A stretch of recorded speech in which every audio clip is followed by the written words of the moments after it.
এই মুহূর্তের সব থেকে বড় খবর, জয়প্রকাশ মণ্ডল ও সুকুমার মণ্ডল বিপুল পরিমাণে আগ্নেয়াস্ত্র সহ গ্রেপ্তার জলঙ্গিতে। আগ্নেয়াস্ত্র দেখা যাচ্ছে চীনা লোগো। জলঙ্গিতে দুই ব্যক্তি গ্রেফতার, বিপুল পরিমাণে আগ্নেয়াস্ত্র সহ। সূত্রের খবর, গোপন খবরের ভিত্তিতে আজ জলঙ্গি থানার পুলিশ জলঙ্গি থানার অন্তর্গত সাহেবরামপুরে অভিযান চালায়। তখনই দুই ব্যক্তিকে সন্দেহভাজনভাবে দেখতে পায় এবং আটক করে। তাদের কাছ থেকে উদ্ধার হয় 4টে দেশি পিস্তল, 8টি খালি ম্যাগাজিন ও 30 রাউন্ড তাজা গুলি। সঙ্গে সঙ্গে তাদেরকে গ্রেপ্তার করে থানায় নিয়ে আসা হয়। পুলিশ সূত্রে জানা যায় যে ধৃত ওই ব্যক্তির নাম জয়প্রকাশ মণ্ডল ও সুকুমার মণ্ডল। তাদের বাড়ি মালদা জেলার বৈষ্ণবনগর এলাকায়।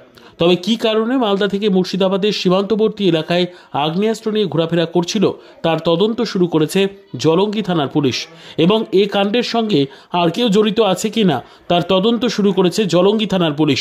তবে আজ তাদের 7 দিনের পুলিশ হেফাজত জানিয়ে আদালতে পাঠানো হয়েছে।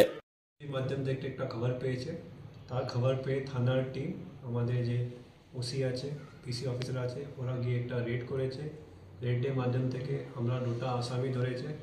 আসামির নাম হচ্ছে জয়প্রকাশ মণ্ডল আর সুরজ মণ্ডল। ওর কাছ থেকে আমরা 4টা আর্মস পেয়েছে, 7mm পিস্তল যেটাকে আমরা বলি। তার সঙ্গে আমরা 8টা এমটি ম্যাগাজিন পেয়েছে আর 30টা 30 লাইভ অ্যামিনিশনস পেয়েছে। এটা রিকভারি করার পরে, প্রপার সিজার করার পরে আমরা একটা কেস রেজিস্টার করেছে, জানাঙ্গি case number 223/25 dated 2/5/2025 under section 25(1A)/27/35 arms act. এখন আমরা এই আসামিকে যাদের বাড়ি হচ্ছে বৈষ্ণবনগর পিএস মালদা, এদেরকে আমরা পিসিএমে নেব। পুলিশ কাস্টডি নেওয়ার পরে একে ইন্টারোগেশন করার পরে এরা আর্মস কোথা থেকে উৎপত্তি হয়েছে ও কোথায় এখানে যাচ্ছিল এটা ব্যাপারে আমরা ডিটেলভাবে তদন্ত করে দেখব। কি মনে করছেন, কি বাংলাদেশি পাচার করার উদ্দেশ্যে কি রওনা দিয়েছিল? এটা খুবইভাবে সম্ভব আছে। এখন যেরকম সমস্যা বাংলাদেশে চলছে এরকম সম্ভব আছে কি এরকম ব্যাপার হতে পারে, কিন্তু এটাকে ব্যাপারে ডিটেল আমরা তখনই বলতে পারবো যখন আমরা তদন্তের মাধ্যম থেকে কিছু পাবো। কতদিনের পিসি নেবেন? আমরা এখন 7 দিনের পিসির জন্য অ্যাপ্লাই করছি। যদি আমাদের মনে হবে আমার পিসি দরকার আছে, আমরা পরে আবার অ্যাপ্লাই করবো। আচ্ছা, এই আর্মসগুলো কোথায় পাওয়া গিয়েছে, মানে ধরা হয়েছে কোন এলাকায়? এটা ধরা হয়েছে সাহেবরামপুর যে আমাদের এরিয়া আছে জানাঙ্গি পিএসএ, ওখানে আমাদের এই আর্মস ধরা হয়েছে। কিভাবে নিয়ে আসছিল এরা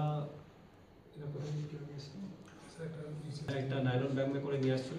ওদেরকে তখন আমরা ইন্টারসেপ্ট করে ডিটেইন করে তারপরে ওদের কাছ থেকে নিয়েছি। আচ্ছা, এদেরকে কি আরো কারা জড়িয়ে আছে কিনা বা নাশকতার কোনো জাল বোনাচ্ছে কিনা? নিজেদেরকে আমি নিজে তদন্ত করবো, এটাকে নিয়ে আমার থানা তদন্ত করবে।